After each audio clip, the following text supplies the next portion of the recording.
NS stock নিউজে আপনাদেরকে স্বাগত। বন্ধুরা, নিয়ে চলে এলাম আপনাদের জন্য আবারও ডেলি আপডেট। তা এখন যে বিষয়গুলো নিয়ে আলোচনা করবো, ইস্ট বেঙ্গল নিয়ে তো কিছু আপডেট বেরিয়ে আসছে, সেগুলো নিয়েই তোমাদের সঙ্গে আলোচনা করব। আলোচনা শুরু করার আগে প্রথমত একটা কথা বলবো, যারা আমার চ্যানেলে প্রথমবার এসছো অবশ্যই কিন্তু চ্যানেলটা সাবস্ক্রাইব করে নিও, আর লাইক কমেন্ট শেয়ার করতে একদমই ভুলো না, কারণ আপনারা লাইক একটা একটা শেয়ার পরবর্তী ভিডিও করতে আগ্রহ করে তুলবে। তা বন্ধুরা, এবার আসি মূল আলোচনায়। প্রথমত যে কথাটা বলবো যে ইস্ট বেঙ্গল কিন্তু দুটো ডেভেলপমেন্ট লিগের জন্য দুটো প্লেয়ারকে সাইনিং করিয়ে নিয়েছে।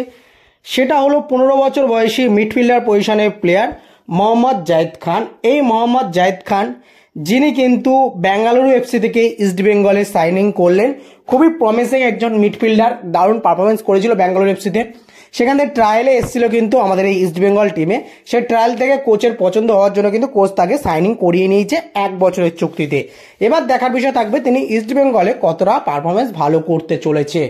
আর আমরা দেখেছি যেসব প্লেয়ারগুলো ট্রায়ালে আসে তারা মোটামুটি ভালো প্লেয়ার হয় এবং তারা পরবর্তী দিনে তাদের কিছু দিতে চায় ক্লাবকে।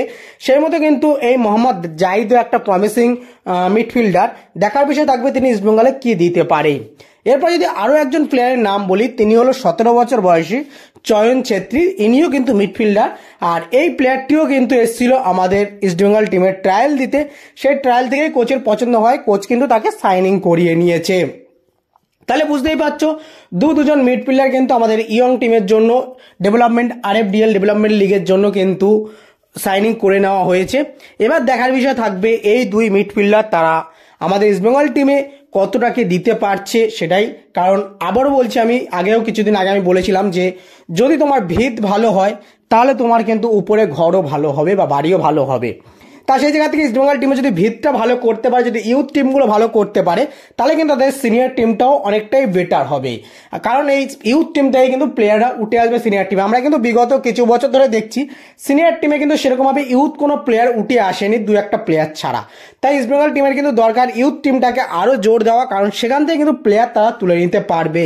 তাহলে কিন্তু মার্কেটে তাদের বেশি প্লেয়ার খুঁজতে লাগবে না। তবে দেখার বিষয় যে কিরকম এই প্লেয়ারগুলো পারফরমেন্স করে সেদিকে তো অবশ্যই আমাদের নজর থাকবে। এরপর যদি চলে আসে আমরা একটু পরবর্তী আপডেটে, সেটা হলো সাউল ক্রেসপোকে নিয়ে।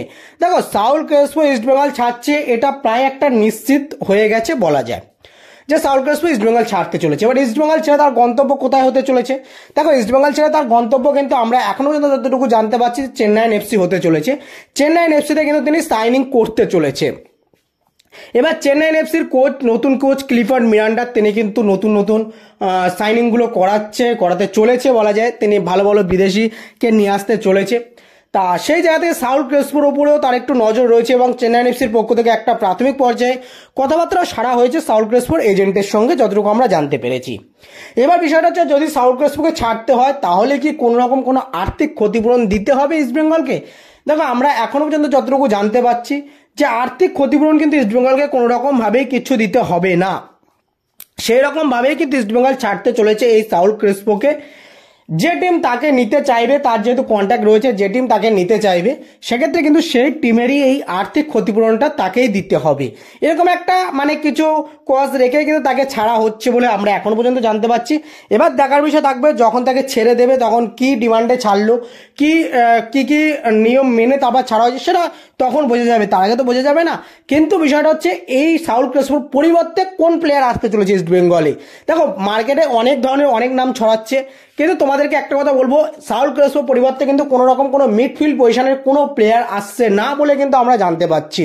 যেহেতু ইস্টবেঙ্গলে কম বেশি মিডফিল্ড পজিশনের প্লেয়ার রয়েছে, বিদেশ থেকে শুরু করে ভারতীয় প্লেয়াররা, সেই জন্য কিন্তু আর কোনো রকম মিডফিল্ড পজিশনের প্লেয়ার কোচ অস্কার ব্রুজো তিনি কিন্তু চাইছে না। তিনি কিন্তু চাইছেন এবার এই টিমে একটা সিবি কাম সিডিএম, যে সেন্টার ব্যাকেও খেলতে পারবে এবং সিডিএম পজিশনেও খেলতে পারবে, সেরকম কিন্তু একটি প্লেয়ারকে চাইছে। কারণ আমরা জানি যে ইস্টবেঙ্গল টিমে একটা ফরেন সিবি রয়েছে, সেই সিবিটা যদি কোনোভাবে কোনো টাইমে কার্ডজনিত সমস্যা অথবা যদি কোনো রকম কোনো চোটজনিত সমস্যার জন্য যদি ম্যাচ সাসপেন্ড অথবা ম্যাচের থেকে ছিটকে যেয়ে থাকে, তাহলে কিন্তু তার ব্যাকআপ অপশন হিসাবে কোনো প্লেয়ার কিন্তু নেই। এই জায়গাটায় কিন্তু একটা সমস্যা হলেও হতে পারে। সেই কারণে কিন্তু কোচ চাইছে যে তার ব্যাকআপ অপশন একটা সিবি কাম সিডিএম প্লেয়ার এনে রাখা উচিত টিমে, তাহলে কিন্তু তার সমস্যাটা থেকে অনেকটা দিনের সমাধান হতে পারবে। কারণ আমরা জানি যে এই সমস্যাগুলো হয় এবং এই সমস্যাগুলো বিগত দিনে ইস্টবেঙ্গলের সঙ্গে হয়েছে। তাই জন্য কিন্তু অবশ্যই কোচ অস্কার ব্রুজো তিনি কিন্তু কোনো রকম কোনো রিস্ক নিতে চাইছে না। তার হাত ধরে কিন্তু এই মরশুমের টিমটা সত্যি খুবই ভালো হচ্ছে, সেটা নিয়ে তো কোনো রকম কোনো সংশয় নেই। এখন পর্যন্ত যে টিম গড়েছে দারুণ টিম গড়েছে, শুধুমাত্র একটা দুটো এখনো সমস্যা রয়েছে, যেটা রাইট ব্যাক সমস্যা।